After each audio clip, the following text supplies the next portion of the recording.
पहिल्यांदा चपातीचे 2 समान भाग करून घ्यायचे। त्यावर केलेली बटाटा भाजी घालायची।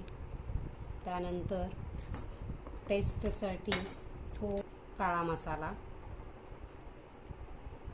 तुम्हाला टेस्टला जेवढं पाहिजे तेवढं।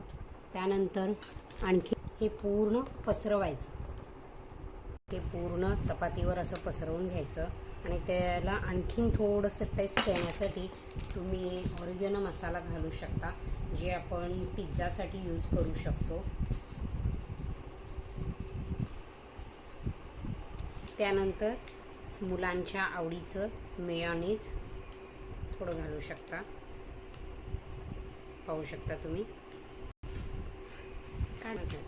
त्यानंतर सगळ्यांच्याच आवडीचं सॉस फोल्ड करून तव्यावर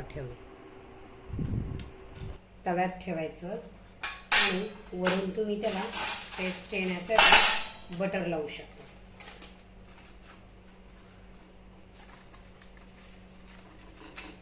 खरपूस होईपर्यंत भाजून घेऊ शकता।